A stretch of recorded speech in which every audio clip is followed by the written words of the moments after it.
péché à ta part, sache que tu n'es pas de Dieu, mais du diable. Sache que tu n'es pas de Dieu, mais du diable. Et commence par travailler sur tes faiblesses. Naaman avait une faiblesse que tout le monde pouvait voir. Naaman avait une faiblesse que tout le monde pouvait regarder. Et il cherchait tous les moyens pour pouvoir venir à bout de cette faiblesse-là. Je pense que sûrement, il a visité tous les médecins qui étaient en Syrie, tous ceux qui pouvaient le guérir d'une manière ou d'une autre.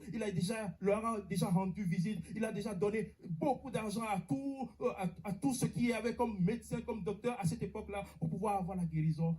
Mais c'était en vain. Il a travaillé. Il travaillait sur sa faiblesse.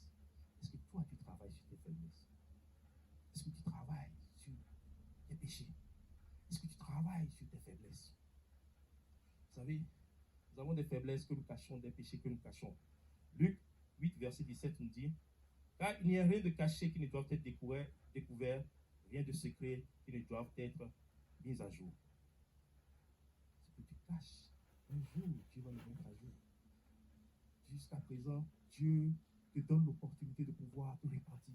Jusqu'à présent, Dieu te donne l'opportunité de pouvoir revenir à lui. Dieu te donne l'opportunité de dire, Seigneur, j'ai péché contre toi. Je sais que j'ai telle faiblesse dans ma vie. Ça revient jour après jour. Je ne veux pas mourir au milieu de mes péchés sans nombre. Je ne veux pas rester dans ces péchés-là le jour où tu vas revenir. Le jour de ton retour, je ne veux pas que tu me trouves dans ces péchés-là. Je veux en sortir. Je veux avoir une autre vie. Ce n'est pas ce à quoi tu me destines. Ce n'est pas ce que tu veux pour moi. Ce n'est pas ce que tu as préparé pour moi. Je veux sortir de cette situation. Il faut que tu pries. Il faut que tu demandes à Dieu de pouvoir t'aider. Dieu, il est là pour pouvoir aider chacun d'entre nous. Dieu, il est là pour venir à notre secours. Dieu est là pour pouvoir nous délivrer du joug du péché. Car c'est lui seul qui a la puissance et le pouvoir de le faire. Vous savez, tu vas essayer par toi-même, comme Naaman, il a essayé plusieurs fois.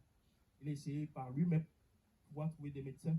Il a essayé par lui-même de pouvoir trouver des solutions à son problème. Il a essayé par lui-même de pouvoir avoir une guérison quelconque de quelque part que ce soit. Peut-être même qu'il a rencontré des sorciers, peut-être même qu'il a rencontré des devins, peut-être même qu'il a rencontré toutes sortes de personnes. Mais toutes ces choses-là étaient en vain, sans la main de Dieu.